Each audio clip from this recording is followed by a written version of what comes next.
दोस्तों आज बात करेंगे धर्मेंद्र और विनोद खन्ना की फिल्म दी बर्निंग ट्रेन की, जो 28 मार्च 1980 को रिलीज हुई थी। क्योंकि यह फिल्म कुछ अलग थी उस दौर के बॉलीवुड से और भारतीय दर्शकों के लिए, क्योंकि ये एक ऐसी फिल्म थी जो उस दौर में ऐसे विषय पर हिंदी फिल्में बहुत कम बनाई जाती थी। आज शायद ही कोई ऐसा हिंदी सिनेमा प्रेमी होगा जिसने इस फिल्म को ना देखा होगा या ना सुना होगा।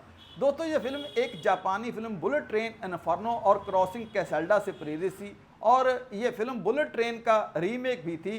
दरअसल जापान में एक भीषण रेल दुर्घटना हुई थी जिस पर आधारित बुलेट ट्रेन फिल्म बनाई गई थी और बाद में उस पर दी बर्निंग ट्रेन आपके रूबरू हुई। दोस्तों दी बर्निंग ट्रेन एक मल्टी स्टारर फिल्म थी। इस फिल्म में धर्मेंद्र, जितेंद्र, विनोद खन्ना, डैनी, विनोद मेहरा, हेमा मालिनी, नवीन निश्चल, नीतू सिंह, प्रिंस बॉबी और सिमी ग्रेवाल प्रमुख भूमिकाओं में थे और इसके अलावा भी सहयोगी भूमिकाओं में बहुत सारे सितारे जमा किए गए थे। लेकिन इतनी बड़ी स्टार कास्ट होने के बावजूद भी यह फिल्म बॉक्स ऑफिस पर कुछ खास कमाल नहीं कर पाई थी।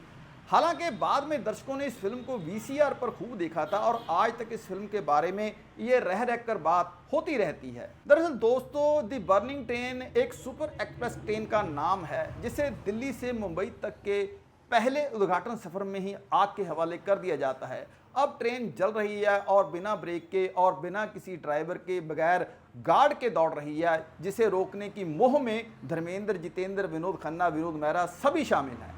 इस फिल्म में डैनी ने विलन का किरदार निभाया था और ये धर्मेंद्र, विनोद खन्ना, जितेंद्र के खिलाफ अकेले लड़ते हैं और उनका एक महत्वपूर्ण बड़ा सपना चकनाचूर कर देते हैं, तोड़ देते हैं, क्योंकि वो विनोद खन्ना द्वारा बनाई गई सुपर एक्सप्रेस में बम रख देते हैं, जिसकी वजह से धमाका हो जाता है और आग लग जाती है और ड्राइवर की मौत हो जाती है। दरअसल इस फिल्म को बनाने की पहली बार घोषणा 7 अगस्त 1976 को हुई थी। उस दौर में उस स्टार कास्ट में पहले शम्मी कपूर, जितेंद्र, अमिताभ बच्चन, विनोद खन्ना, जीनत अमान, नीतू सिंह और विद्या सिन्हा थे। कहा गया था यह फिल्म इसी साल अक्टूबर के महीने में फ्लोर पर भी जाने की उम्मीद थी, लेकिन जब फिल्म लॉन्च हुई तो अमिताभ बच्चन की जगह जितेंद्र को फिल्म में साइन कर लिया गया। इतनी बड़ी स्टारकास्ट और शेड्यूल को मैनेज करने में करीब 5 साल का लंबा समय लगा। अब बच्चन साहब फिल्म में नहीं थे तो उन्होंने ये फिल्म क्यों छोड़ी इसके बारे में कोई जानकारी नहीं है, लेकिन फिर उसी वक्त शम्मी कपूर ने भी इस फिल्म से पीछे अपने आप को हटा लिया। एक्ट्रेस विद्या सिन्हा भी इस फिल्म में नजर आने वाली थी। विद्या सिन्हा उस जमाने में बी.आर. चोपड़ा साहब की फेवरेट एक्ट्रेस मानी जाती थी, लेकिन कहा जाता है कि जो किरदार विद्या सिन्हा को चोपड़ा साहब ऑफर किया था या देना चाहते थे, वो किरदार विद्या सिन्हा को पसंद नहीं आ रहा था। फिल्म में विद्या सिन्हा को सेकंड क्लास और फिल्म की lead star cast first class passenger के रूप में दिखाई गई थी। अब विद्या को ये बात पसंद नहीं आई और उन्होंने इस फिल्म को छोड़ दिया। अब कहा यह भी जाता है कि विद्या सिन्हा ने बी.आर. चोपड़ा के दामाद राज तिलक के कहने पर इस फिल्म को छोड़ा था। राज तिलक के रिश्ते उस दौर में चोपड़ा साहब से अच्छे नहीं थे, क्योंकि उस दौर में विद्या सिन्हा का राज तिलक के साथ अफेयर भी चल रहा था और राज तिलक ने विद्या को फिल्म में काम करने से मना कर दिया और विद्या ने चोपड़ा साहब को फिल्म में काम करने से जवाब दे दिया। तभी चोपड़ा साहब ने विद्या सिन्हा की जगह पद्मिनी कपिला को साइन कर लिया, क्योंकि उस दौर में नवीन निश्चल का अफेयर भी पद्मिनी कपिला के साथ चल रहा था, तो पद्मिनी ने भी खुशी खुशी इस फिल्म को साइन कर लिया। मैं उस पद्मिनी कपिला की बात कर रहा हूं जो फिल्म में रोमेश शर्मा के साथ थी, लेकिन इस फिल्म में वो नवीन निश्चल के साथ नहीं थी, नवीन निश्चल के साथ हेमा मालिनी थी। इस फिल्म में धर्मेंद्र अशोक कुमार का किरदार निभाते हैं और फिल्म में जो धर्मेंद्र का घर दिखाया गया है वो असल में दिल्ली स्थित अमेरिकी दूतावास है। इस फिल्म के दौरान एक कंट्रोवर्सी भी हुई थी। दरअसल चोपड़ा साहब ने कई साल पहले चेतना फिल्म की रिलीज के दौरान उन्होंने अभिनेत्री रेहाना सुल्तान से एक मुलाकात के दौरान उनकी और उनके काम की बहुत सराहना करी थी, बहुत तारीफ करी थी और उन्होंने रेहाना को भविष्य में अपनी किसी बड़ी फिल्म में लेने का वादा भी किया था।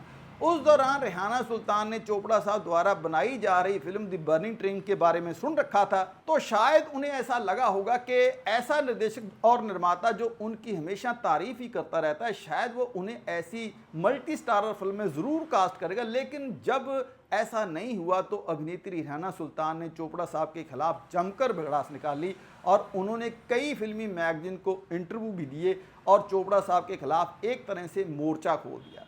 जबकि उस दौरान चोपड़ा साहब का कहना था कि एक तरफ धर्म और हेमा थे और दूसरी तरफ विनोद और परवीन थी और तीसरी जोड़ी जीतू और नीतू की पहले से ही तय हो गई थी और वो रेहाना जैसी सशक्त अभिनेत्री को किसी भी छोटी मोटी भूमिका में इस्तेमाल करके उन्हें बर्बाद नहीं करना चाहते थे। अब अगर इतनी बड़ी स्टारकास्ट होगी तो इतना बड़ा सेट लगाया हुआ होगा तो ऐसा नहीं हो सकता कि कोई हादसा ना हो। हादसा भी हुआ था इस फिल्म की शूटिंग के दौरान, जिसमें एक जूनियर आर्टिस्ट को चोटें भी आई थी।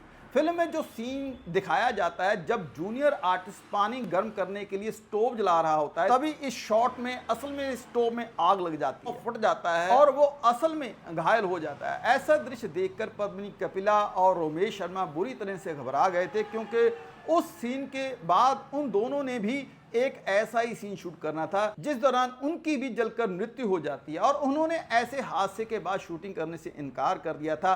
तब वो सीन डुप्लीकेट की मदद से कंप्लीट किया गया था। उस समय के दौरान चोपड़ा साहब 3 कम बजट फिल्में बना चुके थे जिनका उन्होंने निर्देशन किया था। वो फिल्में थी कर्म, पति पत्नी और वो, और इंसाफ का तराजू जैसी फिल्में। और अब वो अपने बेटे रवि चोपड़ा से निर्देशन करवाना चाहते थे और रवि चोपड़ा अपने चाचा शास्त्री जी के साथ द ग्रेट गैम्बलर फिल्म की शूटिंग के लिए रोम गए हुए थे। वहां पर उन्होंने हॉलीवुड फिल्म दी टावरिंग इन्फर्नो 1974 देखी, लेकिन उस फिल्म को इटालियन भाषा में डब किया गया था, इसलिए वो उस फिल्म को अच्छी तरह से सुन तो नहीं सके लेकिन समझ अच्छी तरह से गए। उन्हें फिल्म अच्छी लगी थी, वो फिल्म देखकर वो बहुत प्रभावित भी हुए लेकिन सुन नहीं सके थे। तो उसके बाद उन्होंने उस फिल्म को इंग्लिश भाषा में देखा। तब उन्हें वापस मुंबई आकर अपने पिता को समझाने की कोशिश की, क्योंकि शुरू में चोपड़ा साहब ने अपने बेटे रवि को यह फिल्म बनाने के लिए मना कर दिया था, क्योंकि उन्हें यकीन था कि ऐसी फिल्म बनाने के लिए टेक्नीशियन की ज़रूरत पड़ेगी और ये उन्हें मुंबई में नहीं मिल पाएगा। तब रवि चोपड़ा ने उन्हें यकीन दिलवाया और चोपड़ा साहब के कुछ दोस्तों के कहने पर और समझाने पर चोपड़ा साहब ने यह फिल्म बनाने के लिए हरी झंडी दे दी। दोस्तों, शूटिंग का एक बड़ा हिस्सा यहाँ मुंबई की फिल्म सिटी में ही शूट किया गया था और यहीं ट्रेन का एक बड़ा सेट भी लगाया गया था। और जो असली शूटिंग दिखाई गई है राजधानी एक्सप्रेस में, वो शूटिंग पनवेल और बड़ौदा रेलवे स्टेशन पर रात की शिफ्ट के दौरान हुई थी। उस रात 7 बजे से लेकर और सुबह 4 बजे तक ये शूटिंग जारी रहती थी। नई दिल्ली भी एक महत्वपूर्ण स्थान था, क्योंकि राजधानी एक्सप्रेस को हरी झंडी वहां से ही मिलती है, यात्रा वहीं से ही शुरू होती है। उस दौर में हजारों लोगों से अधिक लोग ऐसे थे जो शूटिंग देखने के लिए एकत्र हो गए थे और ये फिल्म ओवर बजट जा रही थी, क्योंकि इस प्रोजेक्ट के लिए उस दौर में 400 से ज़्यादा जूनियर कलाकार मौजूद थे, जिन्हें हमेशा कॉल पर रखा जाता था या रखा गया था।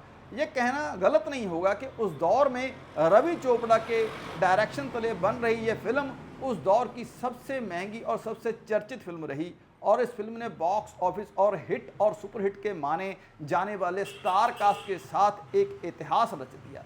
फिल्म का संगीत भी बहुत बढ़िया था। R.D. बर्मन ने संगीत तैयार किया था और साहिर लुधियानवी ने गाने लिखे थे, जिन्हें किशोर दा, आशा जी, रफ़ी साहब और उषा मंगेशकर और सुषमा श्रेष्ठ और पद्मिनी कोल्हापुरी ने अपनी आवाज़ दी थी। इस फिल्म में प्रीन बॉबी की आवाज़ को किसी डबिंग आर्टिस्ट द्वारा डब किया गया था, क्योंकि कहा गया कि फिल्म की शूटिंग के बाद प्रीन बॉबी विदेश चली गई थी। हालांकि फिल्म में स्पेशल इफेक्ट्स बहुत अच्छे थे, अपने समय से आगे के थे और फिल्म को जब सिनेमाघरों में पहुंचाया गया तब उसे ओपनिंग तो 100% मिली, लेकिन उसके बाद यह फिल्म कुछ खास कमाल नहीं कर पाई और इसकी सफलता में गिरावट दर्ज होने लगी। यह फिल्म ने कुल मिलाकर 65 मिलियन की कमाई करी और 1980 की साल की 7वीं सबसे ज़्यादा कमाई करने वाली हिंदी फिल्म भी बनी। लेकिन कुछ आलोचकों ने इस फिल्म की लंबाई पर प्रश्न चिन्ह लगाए थे और कुछ लोगों ने निर्देशक को लेकर भी नकारात्मक कमेंट किए थे और कुछ लोगों को ऐसा भी लगता है, और इसमें मेरी भी ज़ाती राय शामिल है, कि शायद उस समय पर फिल्म को उसकी खासियत के मुताबिक दर्शक नहीं मिल सके, क्योंकि उस दौर में सामान्य प्रेम कहानी पर ज़्यादातर फिल्में बन रही थी, हल्की फुल्की फिल्में ज़्यादा चल रही थी। भारतीय दर्शक शायद इस फिल्म को पचा नहीं सके, क्योंकि इसका उदाहरण आज साफ साफ दिखाई देता है। बेशक उस दौर में यह फिल्म स्क्रीन पर कोई खास जादू नहीं बिखेर पाई, लेकिन आज इस फिल्म को बॉलीवुड की रेट्रो क्लासिक फिल्मों का दर्जा हासिल है और यह फिल्म हिंदी सिनेमा के गोल्डन दौर के दर्शकों के ज़हन से इतनी जल्दी ध्वस्त होने वाली फिल्म नहीं है।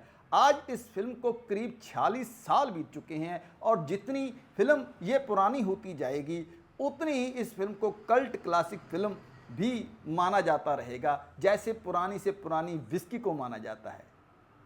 रब रखा।